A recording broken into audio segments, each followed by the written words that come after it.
안녕하십니까. 변화하는 방송, 소통하는 방송 EJ 이재필입니다. 네, 안녕하세요. EJ의 이강무입니다. 자, 어제 머리 네. 깎는다라고 얘기를 했는데 머리를 깎았는데 제가 아, 벌써 이발을 하셨어요? 표시 안 나요? 아, 이번엔 조금 표시가 안 나는 것 같습니다. 머리 딱 깎으니까 이렇게 해주더라고요. 네. 이 스타일이 나한테 제일 어울린다는데. 근데 스타일링이 들어가신 것 같아요. 네. 네. 이발하셨군요. 네. 네. 앞으로 이렇게 해서도 한번 다녀보려고. 스타일 괜찮으신 것 같아요. 젊어지신 것 같아요. 그래요? 네. 콜. 괜찮으신 것 같습니다. 네. 자, 근데 네. 시장 분위기가 굉장히 네. 좀 싸해졌죠.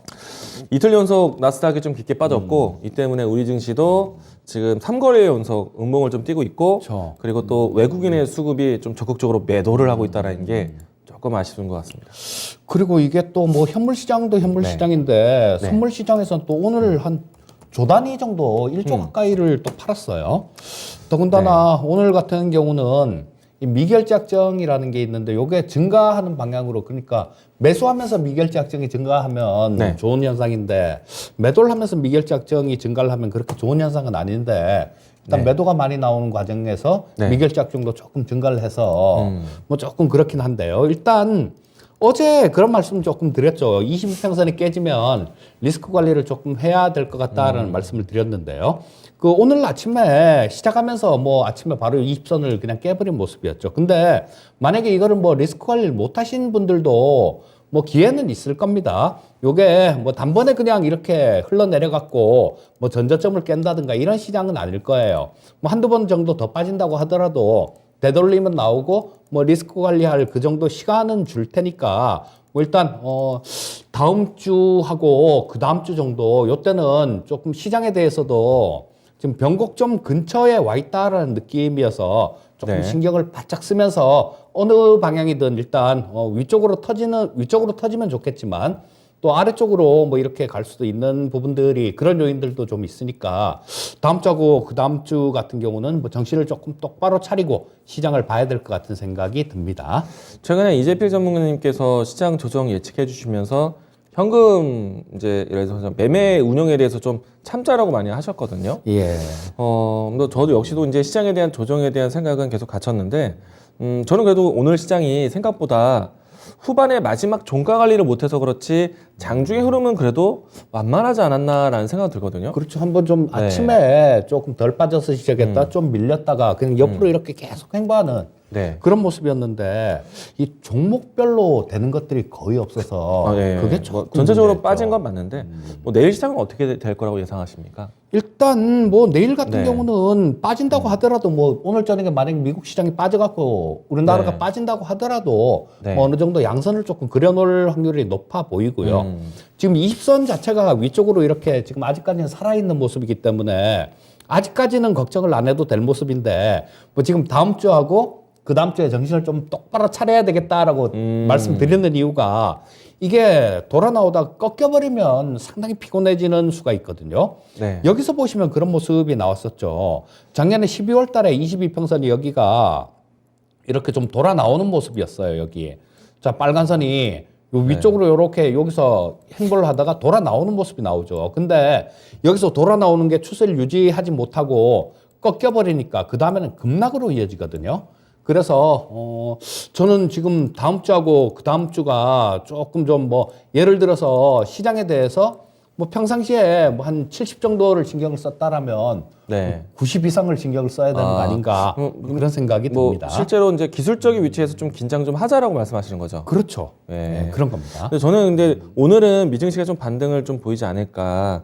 뭐 물론 이제 우리가 미증시가 열리기 전에 미국 선물이 좀 반등하는 모습을 좀 확인도 했고, 그리고 실질적으로 이 어제 같은 경우에 의사력 공개에 대한 디데이가 있었잖아요. 그래서 이제 이틀 동안에 그 디데이에 대해서 좀 이야기를 좀 바로 흡수를 했는데 이 디데이를 지나고 난 다음에 실질적으로 금리 인상이나 긴축에 대한 스케줄까지는 시간이 좀 걸리잖아요. 그리고 그래서 뭐 이제는 좀 오늘은 좀 반등을 좀 보여줬다가 추가적인 조정이 나오더라도 오늘은 좀 반등, 내일 또 금요일장 모습도 괜찮지 않을까. 그렇죠. 그리고 저는 그렇게 일단 생각하거든요. 다음 주까지도 다음 주 목요일이 네. 저 옵션 만기거든요. 네. 옵션 만기인데 지금 뭐 이렇게 좀 어느 한쪽 그 만기 전주에 이렇게 어느 한쪽 방향으로 좀 이렇게 크게 좀 이렇게 움직였을 경우에는 네. 실상은 소문난 잔치에 먹을 거 없다고 만기 근처에 가면 좀 이렇게 되돌림을 만들어 놓는 경우가 많거든요. 아마 뭐 빠진다고 하더라도 좀 어느 정도 되돌림은 있을 테니까 되돌림이 나오는 구간, 그 구간에서는 정말로 정신을 똑바로 차려야 되는 그런 시장이죠. 다음 주에는 선물 포지션에 대한 부분들도 좀 많이 좀 체크 좀 부탁드리겠습니다. 이게 지금 선물 같은 네. 경우는 별 특별한 그런 부분들이 없는데 네. 옵션 같은 경우도 특별한 부분은 없을 거예요. 왜냐하면 이 누적 포지션이 보게 되면 그러면 이 쌓아놓질 않았어요. 네. 이게 많이 쌓여 있으면 오를까요? 내릴까요? 이번 주에 지금 좀 뺐으니까 다음 주에는 만기 근처에서는 조금 반등을 시켜놓는 그런 모습이 나올 겁니다. 그래서 계속 네. 드리는 얘기가 만기 근처나 뭐 다음 주에 조금 반등이 나오면 그 반등 나오는 모습을 보고 이 시장을 가늠을 해야 될 것 네. 같아서 그래서 정신 똑바로 차리자. 이렇게 일단 말씀을 매일매일 드리는 거죠. 뚜껑을 열어보겠다. 그렇죠. 네, 알겠습니다. 저는 조금 박스권은 좀 보면서 보고 있긴 한데 저도 뭐 긴장을 하면서 같이 지금 보겠습니다. 일단은 뭐 포커스 이지를 갈까요? 하긴 뭐 이거 계속 가면 끝도 그렇죠. 없어. 예. 자, 일단 뭐 시장에 대한 분위기도 상당히 좀 무겁고 힘들지만 그래도 앞으로 다음을 준비할 수 있는 스토리는 준비를 해야 되지 않을까. 그래서 저희가 EJ 시간 동안에 포커스 EJ 프로그램을 좀 만들고 있고요. 그리고 이 시간을 하기에 앞서서 저희가 또 오늘도 유튜브 창을 열어놨습니다. 많은 분들과 대화를 나누고 있고요. 그리고 또 저 역시도 또 이재필 전문가님도 같이 참석해 있습니다. 서로 인사뿐만 아니라 여러분들의 질문을 다 받을 거니까 적극적으로 질문도 많이 남겨주시기 바라겠습니다. 자, 그러면 포커스 EJ 시작해 보도록 하겠습니다. 제가 먼저 시작하겠습니다. 오늘 제가 준비한 포커스 EJ는요, 바로 내일을 위한 이벤트, 미국 아마케 준비를 했습니다. 일전에 저희가 이 디데이를 앞두고 이재필 전문가님과 함께 미국 아마케에 대한 준비를 좀 이야기들을 했었죠. 사실 요즘에 바이오 종목들 보기 힘듭니다. 예, 뭐 예전 코로나 사태가 좀 이제 익숙해지다 보니까 시장에서 바이오 종목들을 찾기가 사실은 좀 어려운 환경이지 않나 생각이 되고 있고요. 자, 일단은 내일부터 시작이 되고 13일까지 진행이 됩니다. 일단은 이 미국 아마케를 우리가 AACR이라고 하는데요. 사실 이 아스코와 ASCO와 좀 비교해서 많이 보게 되는데요. 일단은 아스코 같은 경우에는 이런 임상 단계에 대한 최종 결과를 발표하는 일정이다 보니까 뭔가 좀 더 확정적이고 좀 더 자신감 있는 그런 발표가 좀 큰데, 일단 AACR 아마케 같은 경우에는 초기 전임상 단계 때부터 해서 앞으로에 대한 새로운 연구에 대한 결과 발표들을 발표를 합니다. 그렇기 때문에 조금은 시험적이고 또 그리고 이제 시장에서 그런 시험적인 것에 대해서 여러 가지 결집을 할 수 있는 그런 이제 준비를 하는 단계라고 할 수 있겠고요. 보통 이제 이 아마케가 지나고 난 다음에는요, 많은 기업들 간의 협력에 대한 이야기들도 나오기 때문에 우리나라 같은 경우에는 절대적으로 이 자체적으로 개발하기 플랜을 갖기가 힘듭니다. 그래서 글로벌 기업들과의 협업을 갖춰야 되기 때문에 이번에 만약에 아스코가 아닌 이제 아마케에서 어떤 임상 결과에 대한 부분들이 좀 더 두각을 나타낸다면은 정말 좀 대단한 글로벌 협력이 만들어질 수 있기 때문에 여기에 참여한 기업들을 좀 나열해서 보실 필요는 있다는 것 이야기 드리겠습니다. 저게 3년 만에 지금 대면으로 네. 열리는 거죠. 작년하고 재작년에는 그냥 온라인으로 이렇게 열렸고. 네. 자, 뭐 그래서 저런 쪽이 가끔 가다가 좀 이렇게 딱 운대가 딱 맞으면 네.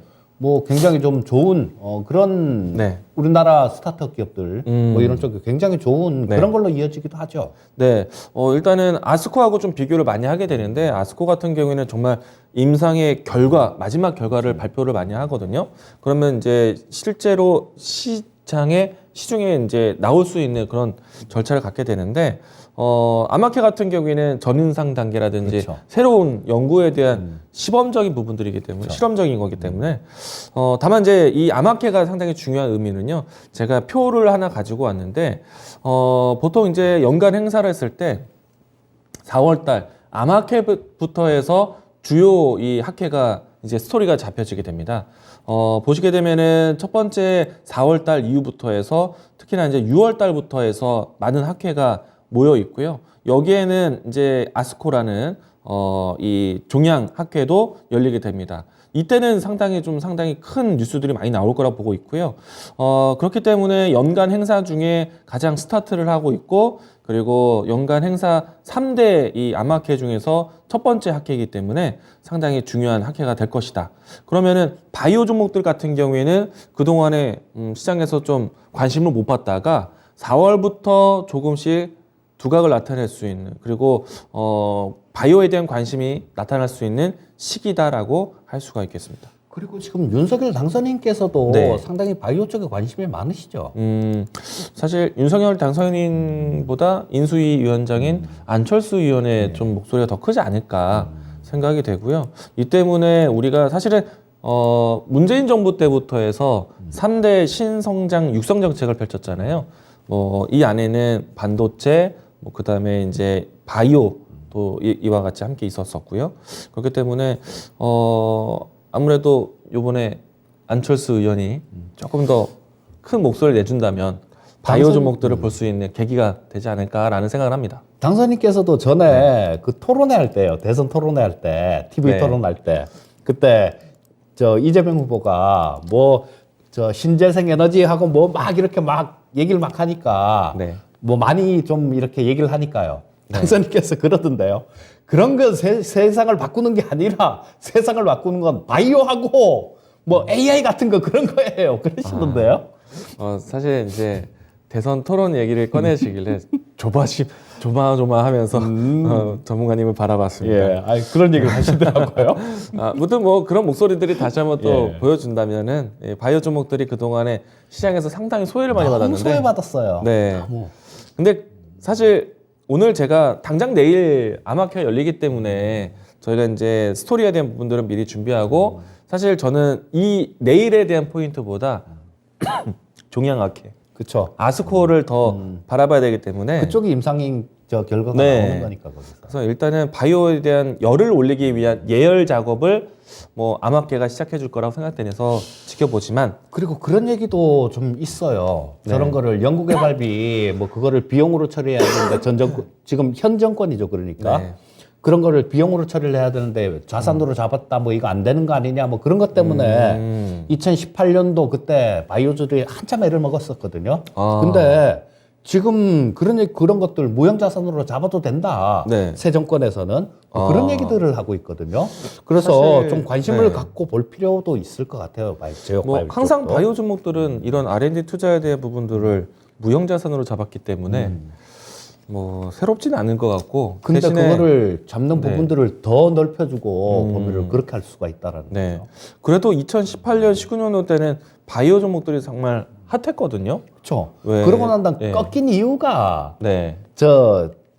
이게 꺾인 이유가 네. 야 이거 비용으로 잡아야 되는데 무형 네. 자산으로 잡았어. 막 네. 그래갖고 그것 때문에 확 꺾였다가 네. 또 그거 좀 풀어주려 그러니까 또 확 올랐다 그랬었거든요. 이게 네. 제약바이오 쪽이. 일단은 제 기억 속에서는 셀트리온이 이때 당시에 정말 이제 두각을 나타내고, 그렇죠. 코스피 코스닥에 대한 변동 때문에 시가총액 상위에 머무는 그런 섹터였기 때문에 일단은 이와 같은 큰 움직임이 나왔던 기억이 있기 때문에 바이오에 대한 인식 변화가 나올 수 있는 시기라면은 우리가 좀 관심 있게는 보자. 근데 저는 솔직히 선뜻 바이오 종목 선택하기가 어렵더라고요. 나는 딱 두 종목 좋아해요. 그렇습니까? 말씀드렸던 두 종목. 자, 일단은 이제 제가 또 표를 하나 준비를 했는데요. 이번 암학회에서 또 참여하게 되는 우리나라 국내 기업들에 대한 도표를 가지고 왔습니다.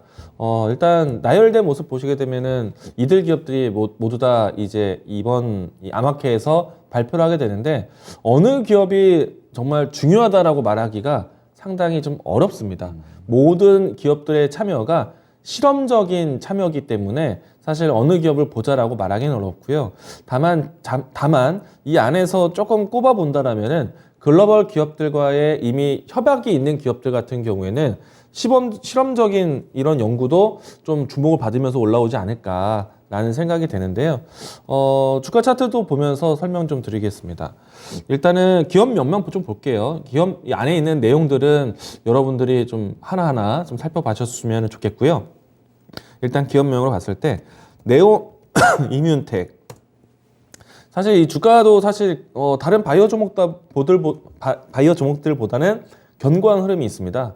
그래서 내일 아마케를 두고 조금 주가에 대한 텐션이 나올 수도 있지 않을까라는 생각 주목해 볼 만하고요.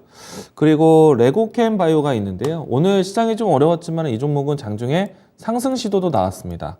그래서 이 종목도 한번 지켜보실 만하고요. 그 다음에 티움 바이오가 있는데요. 이 종목도 최근에 뭐 시장 대비해서는 양봉을 뽑아내주고 있는 모습입니다. 그리고 이제 이 아마케를 앞서서 지난해 연말에 가장 뜨거웠던 종목 중에 하나가 ABL 바이오인데요. 이 종목 같은 경우에는 지난 연말 때 그러니까 연초네요. 연초 때 움직였던 그 위치를 아직도 시장 대비해서 잘 견뎌주고 있는 모습입니다. 자, 그리고 유한양행이 있는데요. 오늘 이 종목은 좀 약세했지만 유한양행을 또 이야기 드리는 이유는 제약바이오 섹터에서 삼성전자라 불릴 수 있는 자본력이 큰 그리고 스테디셀러 제품이 많은 좀 가장 중요한 기업 중에 하나가 아닌가 생각이 되는데 유한양행을 비롯해서 지금 이야기 드렸던 기업들이 모두 다 글로벌 기업 또는 국내 안에서의 대기업에 대한 지원을 받으면서 새로운 이제 임상의 단계를 가고 있는 기업들입니다. 많은 기업들이 참여하고 있고 실험적이지만은 조금 전에 이야기 드렸던 종목들로 해서 좀 축소해서 보실 필요가 있지 않을까 생각을 합니다. 정관님은 어떤 종목, 두 종목 보고 계시다고 하셨잖아요. 아, 여기는 예. 없어요. 아, 그럼 여기는 없고. 네네네. 뭐 추천도 이 시간에 추천도 해드리고 그랬기 때문에. 신테카 바이오 말씀하시는 거죠? 그렇죠. 예. 저는 그거를 네. 저 제약바이오 쪽이라기보다 AI로 보고 있거든요. AI로 보고 있고 네. 뭐 여러 가지로 좀 모멘텀들이 이렇게 네. 좀 존재하는 그런 종목인 것 같고. 네. 그다음 녹십자. 녹십자. 보고 녹십자 있죠. 중요하죠. 네. 녹십자를 보고 있는데 그거는 뭐 저런 것들 뭐 어쩌면 그 네. FDA 승인이 나는 건이 하나 있을 것 같아서 그래서 그 두 종목 그러니까 저 신테카 바이오 같은 경우는 네. 이거는 뭐 어쩌면 잘하면 이거는 잘만 크면 10배거다 오. 이런 개념으로 보는 거고요. 정말 크게 보시는군요. 예, 이런 개념으로 보는 거고 녹십자 같은 경우는 네. FDA 쪽에 뭐 그런 것들이 승인으로 좀 네. 이어진다라면 네. 좀 좋지 않을까 뭐 그런 생각으로 보고 있는 거죠. 신테카 바이오를 이재필 전문가님께서 2월 달에 소개를 해주셨거든요. 맞아요. 그때 네. 11,000 얼마인가 그랬을 거예요. 네. 주가 차트 한번 보시죠. 볼까요? 2월 달에 위치를 보시게 되면은 신테카 바이오가 연초 때 움직였던 위치 대비해서는 많이 빠졌을 때 소개를 해주신 겁니다. 완전 날바닥에서 여기서 네. 말씀드렸죠. 네. 여기서. 그렇기 때문에 타이밍은 정말 잘 잡으셨고 움직임도 상당히 크게 진행이 되면서 수익률 최고점까지는 27% 움직임이 나오셨거든요.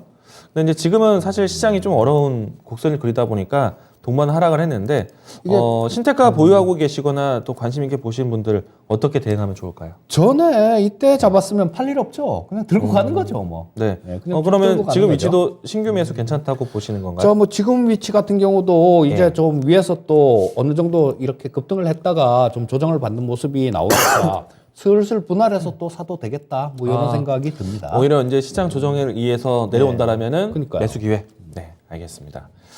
자, 일단은 오늘 많은 기업들의 이 아마케 참여에 대해서 얘기 드렸고, 탑픽 하나 네, 주시죠. 그리고 또 이제 이 해외 혹은 이제 기업들과의 협업이 잘 돼 있는 기업들을 또 축소해서 알려드렸는데, 저는 가장 중요한 기업을 유한양행으로 보고 있습니다. 자, 이 종목 같은 경우에 사실 앞에서 잠깐 이야기 드렸지만은 제약바이오 섹터에서 삼성전자라고 불릴 수 있는 기업이에요. 그리고 우리가 이제 이 제약 바이오 회사들은 안정된 상품이 있다라면 사실 꾸준한 캐시카우가 되거든요. 그래서 이제 우리나라에 있는 제약사들 중에서 정말 이 스테디셀러 제품군이 정말 많이 있습니다. 그러니까 기존에 있었던 제품군으로도 안전하게 기업이 유지가 되고 영업이익률을 안전하게 만들 수 있는 회사예요. 그래서 과거에 이 유한양행은요 새로운 재투자를 잘 안 했습니다. 보통 이제 이 유한양행 같은 경우에는 R&D 비용 비율이 10% 미만이기도 했었어요. 근데 이제 바이오 기업들은 대부분 신약 개발을 좀 초점을 두고 바이오 주식 투자를 많이 하지 않습니까? R&D 비용이 클 수밖에 없는데 유한양행은 정말 낮았습니다. 그런데 몇 해 전부터 해서 R&D 비용을 대폭 늘렸어요. 그래서 이제 그 결실들이 최근 몇 년 사이에 나오고 있는 때이기 때문에 유한양행에 대한 기대감을 좀 가져볼 수 있지 않을까. 그리고 이번에 암학계뿐만 아니라 종양학계에 대한 참여도 하고 있기 때문에 긍정적으로 보셨으면 좋겠고요. 그리고 지금 보시는 화면에서 최상단에 있는 제품군, 이 제품군이 앞으로 이 유한양행이 가장 주력으로 준비하고 있는 레이저 티닙이라는 제품군인데요. 거의 이제 임상 단계를 마무리되고 있고요. 실질적으로 지금 시판이 좀 진행이 돼서 연간 매출을 만들어내고 있습니다. 근데 이제 마지막 최종에 대한 이제 글로벌 이제 진입에 대한 부분들을 준비하고 있는 단계인데 올해 이제 승인을 기대를 하고 있습니다. 상당히 좀 기대를 하고 있기 때문에 암학회 그리고 종양학회 뭐 이와 같은 스케줄을 지나가면서 여러 가지 글로벌 기업들과의 협업이 된다라면은 유한양행에 대한 움직임은 상당히 기대가 되지 않을까라고 생각이 되고요. 다음 자료도 하나 보도록 하겠습니다. 지금 화면 보시게 되면요, 유한양행이 사실은 글로벌 기업과 협력이 되면서 이후부터는 많은 기업들에 대한 재투자를 또 하고 있어요. 보시게 되면은 지금 국내외 기업들의 이 타이틀이 좀 나와 있는데요. 이들 중에서는 상장된 회사도 있고 비상장된 회사도 있고 해외 기업들도 있습니다. 그만큼 유한양행이 여러 가지 스타트업 할 수 있는 좀 중소형 이 제약사에 투자를 하고 있고 협력을 준비하고 있다는 얘기죠. 그러면 이들 기업들에 대한 제품군에 대한 새로운 개발은 나중에 유한양행과의 협업에 대한 접점에 대한 부분들을 기대할 수 있기 때문에 유한양행은 향후에 파이프라인도 이미 잘 갖춘 상태이기 때문에 신약 개발에 대해서 R&D에 대한 결과물에 대해서 기대할 수 있는 좀 멀리 볼 수 있는 종목이 되지 않을까. 오늘 그래서 유한양행을 가지고 왔습니다. 그 제약바이오 쪽이 좀 이렇게 강하게 움직일 때는 유한양행 같은 것도 빠지지 않고 따라서 이렇게 잘 움직이는 그런 종목이죠. 네, 일단은 제 기억 속에서 유한양행 주가 차트를 보시게 되면은 지난해하고 올해 같은 경우에는 여전히 좀 박스권이 있거든요. 야, 사기 좋을 때네요. 그런가요? 네. 최근에 주가 차트 보시면 바닥에 있다라고 생각이 들 수도 있는데 사실 이 종목 같은 경우에 2020년도에 큰 움직임이 나왔습니다. 이때 이제 유한양행이 크게 움직였던 이유는 기술 수출이 나오기 시작하면서 주가가 움직임이 컸기 때문에 사실 기술 수출에 대한 발단은 R&D 비용에 대한 이제 비용을 확대하면서 그런 이제 연구개발의 성과가 좀 나왔고요. 유한양행은 그래서 암학회라든지 종양학회 이와 같은 이벤트에 대해서 상당히 좀 유리한 기업이 아닌가 생각이 됩니다. 단골 손님. 그렇죠. 단골 손님이 될 수 있죠. 네. 자, 일단 뭐 잘 들었고요. 네. 저는 오늘 포커스 EJ를 지금 요즘 뭐 시장이 조금 어수선하고 그래서 그런지 투기적인 뭐 그런 부분들만 좀 움직이는 것 같아요. 그래서 오늘 포커스 EJ를 인수합병으로 좀 잡아봤는데요. 자, 지금 우리 이 시간에도 몇 번 좀 말씀을 드렸던 부분들이 있죠. 에디슨 EV 같은 종목들 우리 뭐 그 쌍용차 M&A 때문에 막 이렇게 움직일 때 이거 감사 보고서 안 나왔어요. 아직 조심해야 돼요. 라는 그런 말씀도 막 드리고 했는데요. 뭐 상한가 치고 가는데도 그런 말씀을 드렸으니까. 근데 아니나 다를까 에디슨 EV가 지금 거래 정지 중이죠.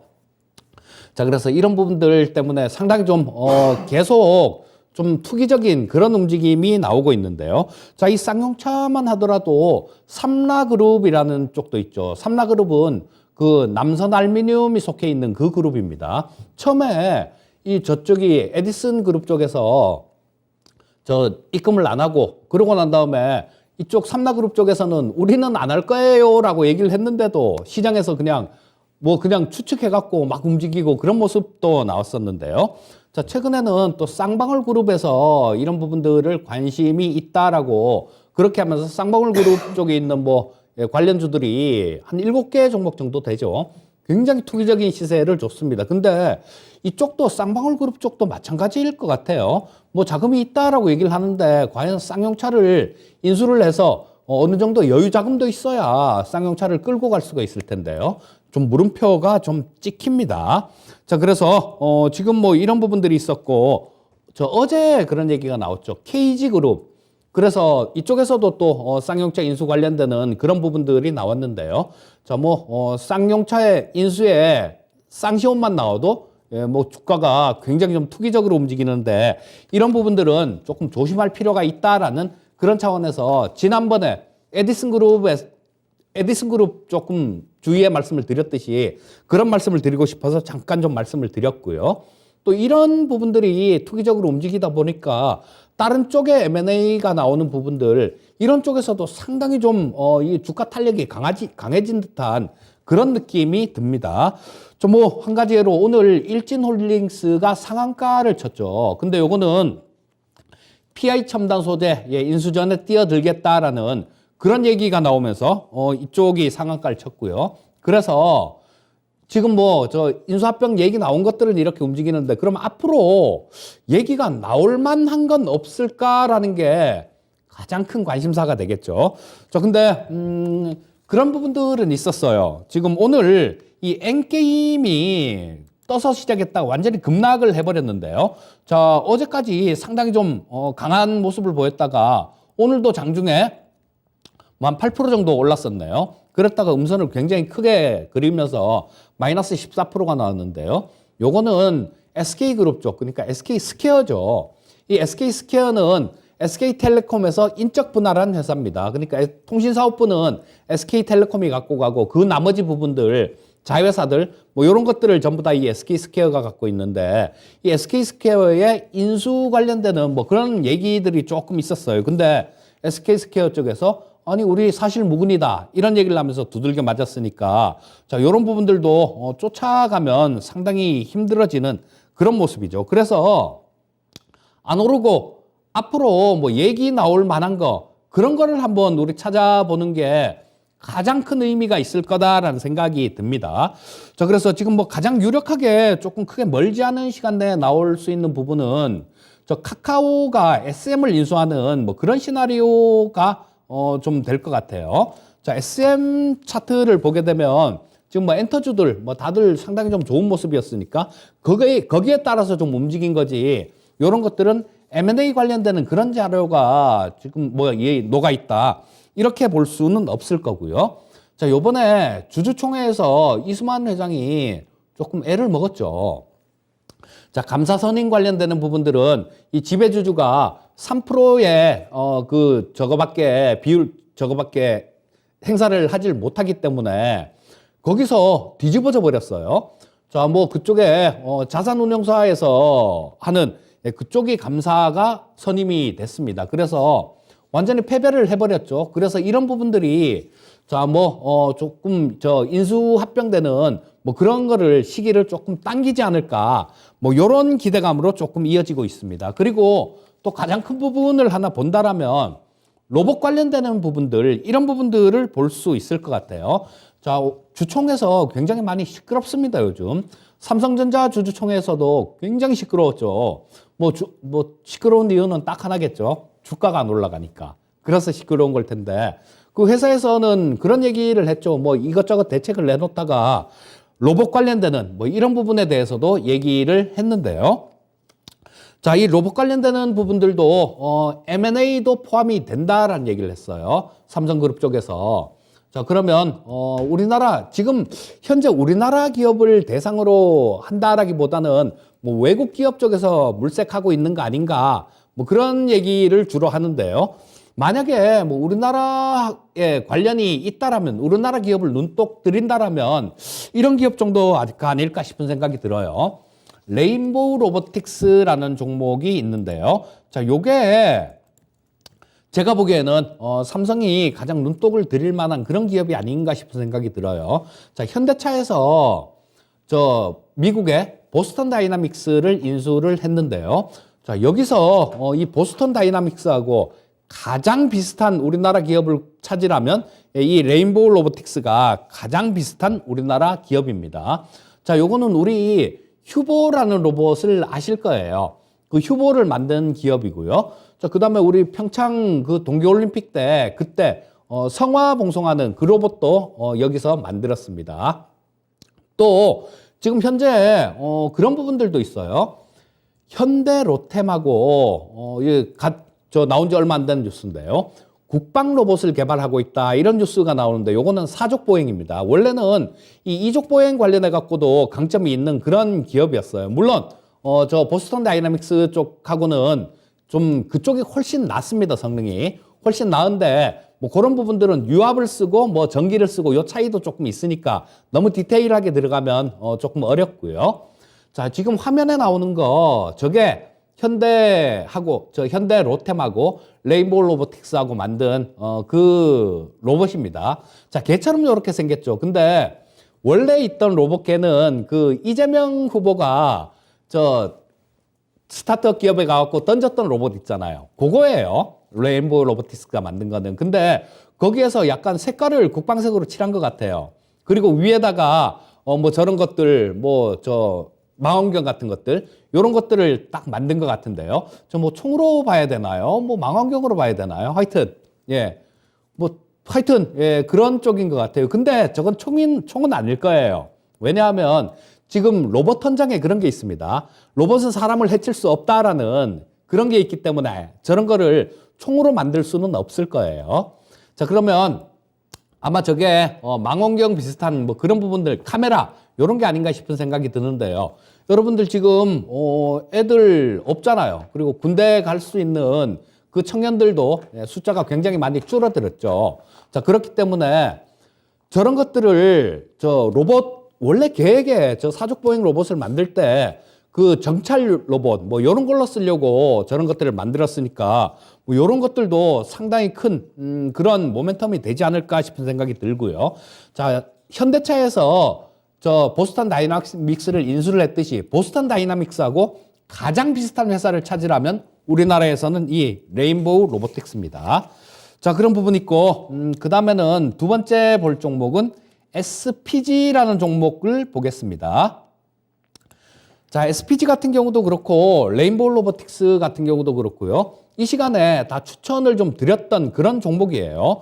자, 이 SPG 같은 경우도 뭐 11,000원대 추천을 드렸던 것 같아요. 레인보우 로보틱스 같은 경우도 추천드리고 난 다음에 뭐 지금 한 3% 정도 차이로 지금 뭐 목표가 달성은 못했지만요. 그리고 조금 밀렸지만 아직도 두 자릿수의 수익은 나 있는 상태일 겁니다. 자, 이 SPG는 가장 강점이 실적이죠. 그리고 로봇을 만드는데 가장 이 원가가 차지하는 비중이 가장 높은 게 감속기입니다. 그 감속기를 이 SPG가 우리나라에서 가장 잘 만들어요. 자, 그렇기 때문에 이 감속기 성장되는 부분들 이런 부분들로도 이거는 실적만으로도 지금보다 계속해서 우상향할 수 있는 그런 종목이다라고 보시면 좋을 거고요. 그래서 자, 이 감속기 부분들은 로봇의 핵심 부분들이기 때문에 삼성이 로봇을 한다라면 그냥 로봇은 아니고요. 뭐 저런 거 산업용 로봇도 아니고 서비스용 로봇일 겁니다.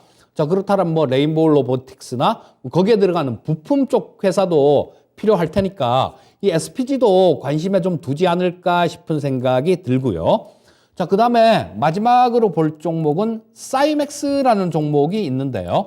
자, 요거는 원래 반도체 이송용 로봇을 삼성에다 납품을 하던 그런 기업입니다.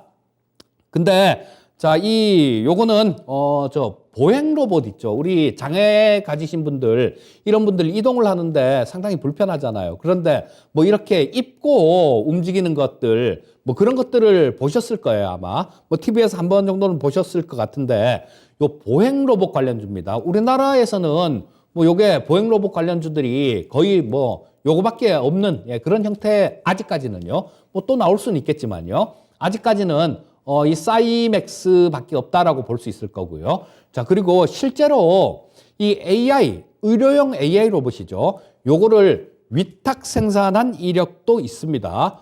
자, 그리고 무엇보다도 제가 계속해서 따지는 부분들이 지금 올해 같은 경우는 유독 더 따지게 되는데요. 실적 부분들을 유독 더 따지게 되는데 왜냐하면 조금 뭐 불안해서 그래요. 조금 불안해서 그런데 자, 아까 저 레인보우 로보틱스 같은 경우는 스타트업이기 때문에 당연히 적자입니다. 근데 어쩌면 올해 흑자 전환할 것 같은 그런 기대감이 좀 있는 그런 종목이고요. 자, 뭐 그 SPG 같은 경우도 실적에 비해서 굉장히 싸고 이 사이맥스도 마찬가지 지금 2천억 정도밖에 안 되는데요. 저 시가총액이 지금 작년에 영업이익만 해도 한 320억 정도 이상 영업이익이 났습니다. 그렇다면 사이맥스도 실적 부분만 보더라도 지금 못 살 게 없는 그런 종목이다라고 볼 수 있을 것 같고요. 자, 뭐 요것도 마찬가지 삼성하고 지금 납품을 하던 그런 기업이기 때문에 이 사이맥스 같은 경우도 가능성이 있다라고 봐야 될 것 같습니다. 네. 일단은 로봇 관련돼서는 삼성본 뉴스 나오면은 상당히 크게 이슈되지 않을까 싶은데, 그렇죠. 삼성 케어부터 해서 삼성봇, 뭐 서비스용, 그리고 또 앞에 이야기 주신 것처럼 의료용 로봇까지도 삼성에서 만들 거라고 생각하고 있어서, 상당히 기대가 됩니다. 뭐 이 안에서 뭐 탑픽은 또 어떤 종목 보고 계신가요? 일단 뭐 다 추천을 좀 드렸던 그런 종목이기 네. 때문에 뭐 레인보우 로보틱스, SPG 뭐 이런 것들을 말씀드릴 수는 없겠고요. 자, 실적 부분하고 같이 좀 보신다라면 사이맥스를 좀 보시는 게 좋지 않겠나 싶은 생각이 들고요. 자, 이런 부분들이 강점이에요. 지금 삼성에서 가장 만들고 싶어하는 로봇이 뭐 저런 것들, 저 보행 로봇 같은 것들, 이런 것들을 가장 좀 만들고 싶어하는 부분들이 있으니까 뭐 관련해 갖고 좀 살펴보시면 가장 좋을 것 같은 생각이 들고, 또 삼성봇 뭐 이런 얘기가 나와도 조금 탄력 있는 그런 모습을 보여주고 있습니다. 올해는 삼성봇이 나올 것 같아요. 그리고 그쪽에서도 삼성에서도 진짜 진심인 네. 것 같아요. 뭐 지난번에도 좀 말씀을 드렸는데 네. 로봇 TF팀이 네. 13명이었는데 1년 만에 지금 130명으로 늘었거든요. 인원이. 근데 전장 사업부가 180명이에요. 그러니까 진심인 거죠, 이거는. 네, 상당히 인력이 많이 투입되네요. 진심이에요. 이 CES를 통해서 몇 해 동안 계속 삼성봇이라는 브랜드를 알렸기 때문에, 특히나 이제 올해 같은 경우에는 좀 가시화된 제품군들에 대한 소개, 이게 좀 나오는 것 같더라고요. 그래서 삼성도 되게 하고 싶은 게 그런 네. 걸 거예요. 현대차를 딱 보면 삼성전자에서 딱 보기에는 네. 뭐 삼성 전자보다 못한 회사잖아요. 근데 로봇 인수해갖고 막 그 로봇이 BTS 춤도 추고 그랬잖아요. 그거. 네네네. 저 보스턴 다이나믹스 인수해갖고 만든 로봇. 그게 BTS 춤도 추고 막 그랬거든요. CES에서. 그런 걸 보고 삼성복 같은 경우는 굉장히 초라해졌었거든요. 그때. 굉장히 초라해졌고, 또 LG도 마찬가지 뭐 그런 것들, 저 로봇 관련되는 부분들을 좀 신경을 쓰다 보니까 LG도 로봇을 잘 만들어요. 네. 그래서 잘못하면 뒤처지는 그런 부분들이 생길 수 있으니까 아마 뭐 이런 부분들은 M&A를 통해서 좀 해결을 할 것 같은데, 해외 쪽에서 찾아볼 것 같다라는 그런 의견들이 주류인데요. 만약에 우리나라에서 본다라면 이 정도가 아닐까 싶은 그런 생각이 듭니다. 네. 일단은 뭐 상당히 로봇에 관심이 높습니다. 저도. 로봇은 제가 올해 네. 저는 가장 좋은 섹터, 가장 좋을 것 같은 섹터 하나만 골라라. 그러면 저는 로봇이다라고 말씀드릴 수 있을 것 같아요. 아. 이 얘기는 전에 그 한보라 맹크하고 우리 셋이서 네. 진행할 때 네. 그때도 마찬가지로 그런 말씀을 드렸었거든요. 자, 이쪽은 이제 아마 미래는 한 가구 한 로봇이 아니라 어쩌면 1인 1로봇, 뭐 전화 휴대폰 한 대 갖고 다니듯이 뭐 이 정도로 나갈 수도 있으니까요. 네. 우리 생활하고 굉장히 밀접되어 있는 그런 부분이다라고 보시면 될 거고, 일본에서 그런 일이 있었어요.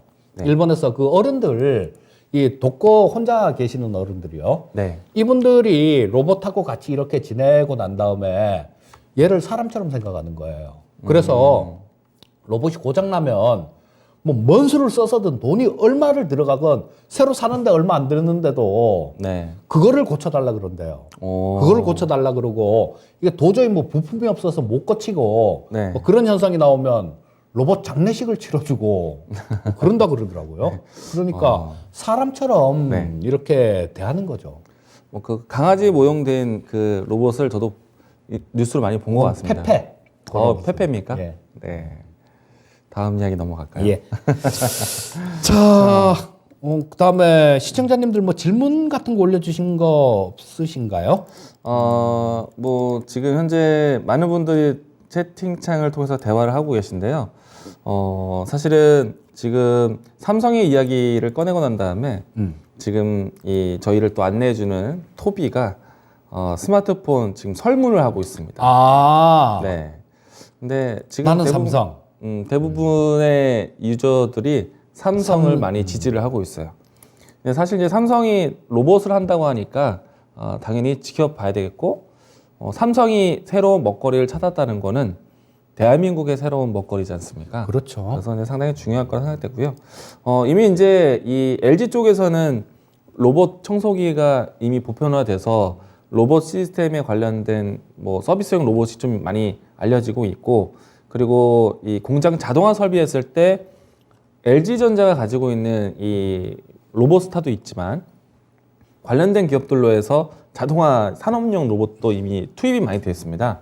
그에 비해서 상당히 많이 좀 출발이 늦은 경향이 있다 보니까 아마도 그 집중력이 상당히 클 거라고 보고 있고요. 그리고 올해 같은 경우는 이제 커나갈 부분들이 협동 로봇이 아마 가장 좀 많이 이렇게 커나갈 것 같은데요. 이 협동 원래 산업용 로봇이나 이런 것들은 사람하고 법이 그렇게 돼 있어요. 한 공간에서 위험해서 네. 한 공간에서 작업을 할 수 없게 이렇게 돼 있거든요. 근데 이 협동 로봇 같은 경우는 같이 작업을 할 수 있어요. 근데 협동 로봇이 뭐 어떤 거냐면 거창하게 뭐 어떤 그런 게 아니라 우리 그냥 로봇 팔 있잖아요. 네. 그 뭐 이렇게 해갖고 뭐 육축이든 뭐 매축이든 막 이렇게 만들어갖고 네. 뭐 그 라면 끓이고 그런 로봇 네. 예, 팔로 막 이래 하잖아요. 그런 것들이 그냥 협동 로봇이다 이렇게 보시면 네. 되거든요. 네. 그리고 이쪽이 그 AI 쪽도 마찬가지 같이 이렇게 발전하는 부분들이다라고 그렇게 보셔야 되는데요. 네. 뭐 그냥 로봇 형태를 만들어서 AI가 로봇 머리에다 넣어놓으면 그게 AI 로봇이 되는 거죠. 네. 일단은 올해는 삼성 보스를 한번 기대해 보자라고 이야기를 마쳐보도록 하겠습니다. 자, 미국의 신규 네. 실업 수당 청구 건수가 예상치를 대폭 상회했다. 뭐 그런 뉴스가 나오네. 아, 대폭 하회했다. 이런 뉴스가 나오네요. 네. 자, 그것 때문에 뭐 지금 조금 근데 뭐 저 선물 시장 봐서는 그렇게 특별한 변화는 없는 것 같아요. 특별한 뭐 변화는 없는 것 같고 네. 워낙 좀 그런 부분들이 있어서 그런가. 네. 오늘 그 제임스 블라드 세인트루이스 저 총재예요. 네. 연은 총재. 네. 그분이 오늘 얘기를 할 게 있거든요. 아, 그분이 얘기할 게 있어서 네. 이분은 그런 얘기를 하죠. 무조건 뭐 0.5씩 무조건 몇 번을 올려야 된다. 이런 얘기를 하는데 은행 이분뿐만 아니라 그쪽도 시티은행 쪽에서 보면요. 네. 4번을 연속 0.5를 할 거다. 이런 얘기를 하거든요. 어제 사실은 이 의사록 통해서 빅스텝에 대한 이야기를 많이 그렇죠. 꺼냈죠. 네. 그리고 QT 관련되는 내용이 나왔었는데 네. 양적 긴축. 네. 저 요거를 다음 달 저거 곧 이제 시작을 5월 달부터 시작을 할 것 같다라는 얘기를 하는데 950억 불을 네. 저 QT 긴축을 할 거다라고 뭐 이런 얘기를 하는데요. 당장 5월 달부터 950억 불을 하는 게 아니라 차츰차츰 늘리겠죠. 차츰차츰 늘릴 텐데. 당장 하는 거 아닌가요?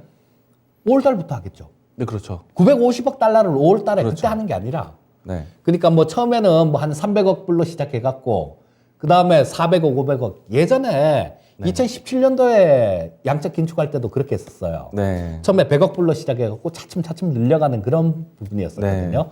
근데 지금 같은 경우도 마찬가지 최대 뭐 950불 정도 월 그 하여간 정도로 이사옥이니까, 긴축을 한다라는 그렇죠. 뭐 그런 내용이 있었는데 네. 뭐 그런 부분들 같은 경우도 한 3천억 달러 정도면 금리 0.25하고 비슷한 수준이다 그러거든요. 그러니까 뭐 한 좀 지나면 이 꼭 금리를 안 움직이더라도 네. 그다음에 저 양쪽 긴축으로 하게 되면 그때는 이런 부분들은 또 그렇게 이어지죠. 금리를 조금 덜 만지고 이걸 하면 장단기 금리가 10년물이 조금 이렇게 금리가 올라가는 그런 현상이 나올 수 있는 뭐 그런 부분들은 있죠. 이런 부분들은. 네, 이미 이제 연말 때 FOMC를 겪으면서 긴축 완화와 그리고 금리 인상에 대한 스케줄을 동시에 할 것으로 이미 예상을 했었기 때문에. 근데 이게 규모는 점점 갈수록 매파적으로 변해가요. 그리고 어제 같은 경우는 굉장히 무서운 얘기도 한마디 나왔었거든요. 네. 그 윌리엄 더들리 네. 그분 아시죠? 잘 몰라요. 그 전 뉴욕 연은 총재거든요. 네네네. 이분이 그런 얘기, 굉장히 좀 무서운 그런 얘기를 했어요. 자, 요거까지만 간단하게 할게요. 네. 뭔 얘기를 했냐면, 자, 이 시장에 충격을 줘야 된다. 이거 지금 주가를 충격을 줘서라도 물건을 못 사게 소비를 못하게 그렇게 만들어야 된다라는 그런 얘기를 했거든요. 네. 정말 살벌한 얘기죠. 일단은 뭐 공격적 긴축, 빅스텝 이와 같은 내용이 나왔다는 것이 시장을 좀 크게 위축시켰고 그러면 이것을 이겨낼 수 있는 추천주 예. 시간으로 넘어가 볼까요? 자, 이강무 전문가가 먼저 얘기해 주시죠. 추천주 화면 먼저 볼까요?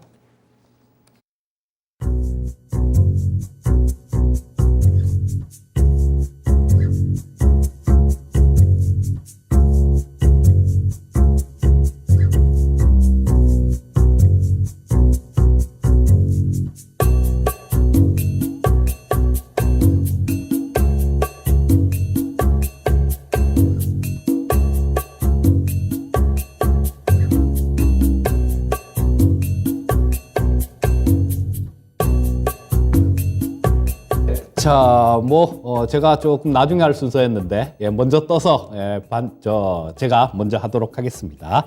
자, 오늘 말씀드릴 종목은 진성TC입니다. 자, 이 진성TC는, 그 굴삭기 아시죠? 굴삭기에 하부 롤러, 요건 소모품이거든요. 한 2, 3년에 한 번 정도 갈아줘야 되는 그런 소모품입니다. 자, 요거를 생산하는 업체인데요. 우리 시청자님들도 다 아시다시피 작년 11월 달에 미국의 인프라 법안이 통과가 됐죠. 자, 근데 이 미국 쪽에 있는 뭐 그런 굴삭기 회사들 같은 경우는 가장 큰 수혜를 받을 수 있을 겁니다. 근데 이 진성TC는 그런 종목이죠. 자, 이 미국에서 가장 큰 회사가 캐터필러입니다. 캐터필러인데 그 캐터필러에 납품을 하는 회사예요. 그리고 매출이 상당히 좀 저쪽에 해외 쪽에 굉장히 많아요. 우리나라 같은 경우는 한 40% 정도밖에 안 되고요, 매출이. 자, 60% 이상의 매출이 캐터필러 향입니다. 자, 그러니까 지금 미국 쪽에 인프라 투자를 굉장히 많이 하게 될 텐데 그 주축에는 이 캐터필러가 있을 겁니다. 그리고 그 캐터필러의 하부 롤러는 이 진성TC가 만드는 겁니다. 자, 그래서 실적 부분들이 미국발로 해서 굉장히 좋은 그런 모습이 나오겠죠. 그리고 지금 주가가 이렇게 되게 좀 못 움직였어요. 밑에서 그냥 옆으로 이렇게 조금 꼼지락꼼지락 하고 있는 그 정도 수준밖에 안 되는데요.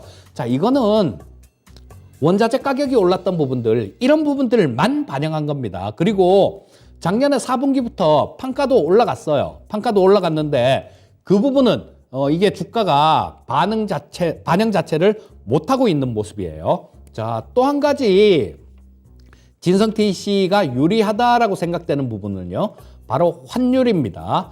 지금 원달러 환율이 지금 고공행진을 하고 있죠. 그래서 2분기 말까지도 지금도 오늘도 이 원달러 환율이 그렇게 좀 쉽게 잘 안 떨어집니다. 자, 1219원 50전으로 마감이 됐고요. 자, 1원 20전 올라왔네요. 근데 2분기 말이 돼도 1210원은 유지할 것이다라는 그런 예상치가 중론이고요. 그 다음 3분기, 4분기까지 가도 올해 말까지 가도 1100원대 후반 정도, 그러니까 1180원 정도, 그 정도는 유지할 것이다라는 게 시장의 예상치입니다. 그렇다면 일부분들은 이 환율은 해외 쪽에 매출이 높은 기업들 같은 경우는 원달러 환율이 올라가면 좋은 거죠. 왜냐하면 1달러를 수출을 해갖고 뭘 수출을 해서 1달러를 받았습니다. 환율이 1100원일 때는 우리나라 돈으로 바꾸면 1100원밖에 안 되죠. 환율이 올라서 1200원이 됐으면 1달러를 받아도 1200원을 번 거죠. 그렇기 때문에 이 수출하는 기업들은 이게 좋아져요. 실적이 좋아집니다. 근데 전체 시장을 놓고 봐서는 환율이 올라가면 좋을 게 없죠. 왜냐하면 자금 유출이 되는 그런 부분들이 있으니까 요게 수혜주, 피해주를 조금 구분할 필요가 있는데 이 진성TC 같은 경우는 원화 약세가 동사 실적에는 굉장히 우호적인 그런 부분이다라고 보시면 좋을 거고요. 또 이것도 굴삭기 하면 딱 생각나는 거 있죠. 건설, 아파트, 주택 250만 호. 자, 그래서 우리 윤석열 당선인 공약하고도 관련되는 그런 종목이고요. 자, 건설 쪽 이쪽만 있는 게 아니라 수소하고도 관련이 있죠. 자, 수소 두산 퓨얼셀의 그 수소 연료 전지의 압력판하고 매니폴드를 독점 납품하는 기업입니다. 그래서 이런 쪽이 좀 두산 퓨얼셀에서 투자로 좀 이어지고 그렇게 된다라면요. 이쪽도 이 매출이 상당히 좀 많이 늘어나면서 미래 먹거리는 바로 수소가 될 가능성이 굉장히 높습니다. 자, 그래서 뭐 실적 부분들 올해 증가되는 부분들 상당히 좀 클 거고 주가는 오른 게 없고 그렇다면 지금 사서 기다리면 된다라는 결론이 나오겠죠. 자, 뭐 가격 전략을 좀 말씀드리면 저 매수가는 내일 아침 시초가로 하시면 좋을 것 같고요. 자, 목표가는 12,000원 제시해 드리겠고요. 손절가는 9,000원 제시해 드리겠습니다.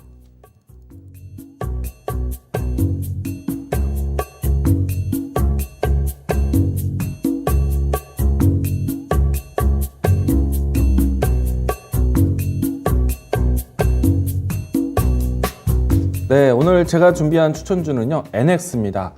한동안 이 NX 종목을 많이 소개를 해드렸던 것 같고요. 일단은 포토에 한번 더 편입하기 위해서 소개를 드리도록 하겠습니다. 뭐 아시겠지만은 재개발, 재건축에 대한 키워드로 해서 꾸준하게 이야기 드렸던 종목이고요. 일단은 NX 같은 경우에는 부엌 가구부터 해서 붙박이장, 이와 같은 주택 건설했을 때 들어갈 수밖에 없는 가구들을 가지고 있다 보니까 주택 가구 공급에 대한 확대나 그리고 또 리모델링 사업을 했을 때 큰 수요가 될 수 있는 기업 중 하나입니다. 과거보다는 오프라인에서 온라인 쪽에 대한 시장 점유율도 높여가고 있기 때문에 실적 전환에 상당히 준비를 많이 하고 있고요. 지난해부터 해서 이제 실적 전환이 조금 눈에 띄게 바뀌고 가고 있는 모습입니다. 그리고 가장 중요한 포인트는 앞에서 이재필 전문가님이 이야기했지만은 윤석열 당선인의 250만 원이라는 숫자가 상당히 좀 중요할 것 같고요. 일단 지금 현재 어제부터죠. 국토부에서 서울시가 이 도심 주택 공급 실행 TF팀을 좀 새롭게 개최를 했습니다. 1차 회의를 진행을 했고요. 앞으로 이 취임식 전후로 해서 부동산 정책을 좀 더 디테일하게 발표가 될 것으로 보고 있습니다. 제가 자료 하나 좀 준비를 했는데요. 일단은 국토부하고 서울시가 함께 준비하는 내용들 중에서요. 충수 제한에 대한 부분들을 좀 해제를 했습니다. 이거는 과거 정부에서 부동산 증축법이라든지 부동산 3법을 통해서 여러 가지 좀 부동산 정책을 내놓았을 때 당시에 가장 중요한 정비 사업 관련된 종목들이 상당히 컸습니다. 그래서 정비 사업 관련된 리모델링 관련된 NX, 뭐 대림산업, 대림 비엔코, 뭐 벽산 이와 같은 종목들이 상당히 큰 움직임이 나왔었기 때문에 이번에도 다시 한번 재개발, 재건축 그리고 리모델링과 같은 정비 산업을 중점을 두고 있다라면은 NX와 같은 종목들 다시 한번 또 지켜보셔야 된다라고 설명드리도록 하겠고요. 자, 이번에 이제 TF팀을 통해서 1차적인 회의를 통한다면은 다음 자료 보면은 이와 같은 내용들을 포함하게 될 겁니다. 가장 중요한 거는 첫 번째 줄에 있는 이 정밀 안전 진단에 대한 눈높이를 낮춰서 노후된 이 지역에 재개발, 재건축을 추진하겠다는 겁니다. 정비 사업이죠. 그리고 이제 가장 하단에 있는 기존에 있었던 이 1기 신도시를 다시 한번 리모델링, 정비하는 것이 중요할 것인데요. 그렇게 되면은 실내 인테리어 기업들에 대한 건축 기자재가 상당히 많이 들어가게 될 겁니다. 그렇기 때문에 주방 가구, 욕실 가구, 붙박이장 이와 같은 가구 기업들에 대한 움직임들이 가장 좋을 것 같고요. 다음은 이제 그와 같은 수요가 얼마만큼 큰가에 대해서 도표를 보셔야 되는데 이번에 이 윤석열 당선인이 가장 강조하는 거는 공급에 대한 부분들을 과거 정부보다 좀 더 확대하겠다는 겁니다. 특히나 이제 국토부와 서울시가 TF팀을 개설한 이유도요. 250만 원 중에서 130만 호가 수도권에 집중되어 있는 물량들입니다. 그렇기 때문에 상당히 시장에서는 조금 더 유연한 공급이 이루어질 것이다 라고 얘기를 하고 있는데요. 도표를 보시면 그만큼 이 노후된 시설들이 있다 보니까 이 부분들에 대한 공급 전환이 상당히 기대가 된다. 그럼 앞에서부터 강조드렸던 재건축, 재개발, 그리고 리모델링과 같은 정비 사업이라는 것이 가장 큰 포인트다라고 할 수 있겠고요. 이렇다 보니까 앞에서 계속 반복적으로 들었던 실내 인테리어 기업들이 가장 큰 특수가 될 수 있다는 것 이야기 드리도록 하겠습니다. 자, NX에 대한 주가 차트 보도록 하겠는데요. 이 종목 같은 경우에는 일찍이 재개발, 재건축에 대한 키워드를 알려드리면서 움직임이 이미 진행이 되었고요. 충분히 많이 올라왔다고 보일 수 있겠지만은 과거 주가 차트를 보시게 되면은 이미 좀 크게 밀려있는 상태에서 주가를 이제 회복하고 있는 단계에 있습니다. 때문에 저는 다시 한번 이 정책에 대한 이슈가 있다라면은 추세에 대한 전환이 나올 거라고 예상을 하고 있고요. 자, 이 종목 같은 경우에는 지금과 같이 시장이 조정되었을 때 접근하기 좋다라고 생각을 합니다. 때문에 내일 시초가 접근 이야기 드리도록 하겠고요. 1차적인 목표가는 3,000원. 직전에 있었던 매물대 도파 라인대까지 보도록 하겠습니다. 그리고 손절 라인대는 2,050원 제시하도록 하겠습니다. 자, 뭐 오늘도 얘기 몇 마디 하다 보니까 시간이 금방 가버렸고 또 이번 주도 네. 몇 번 얘기하다 보니까 다 가버렸어요. 내일은 EJ가 없는 날이죠. 네, 내일은 저희 대신에 미스터 진단이 진행이 될 것 같고요. 저는 이번 주말에 기침을 싹 고치고 와야 될 것 같아요. 말 참 많이 하고 싶은데 기침이 제 말을 많이 가리고 있는 것 같습니다. 예, 꼭 좀 그렇게 되시길 바라겠고요. 네. 자, 저는 그냥 여기서 인사드리겠고 이강문 전문가는 오늘 투자의 신도 운영하셔야죠. 네, 네. 잠시 후 투자의 실에서도 만나도록 하겠습니다. 예, 저는 인사드리고 내일 뵙기로 하고요. 내일 저는 진시진에서 뵐 수 있을 겁니다. 자, 좋은 꿈 꾸시고 내일 뵙겠습니다. 감사합니다.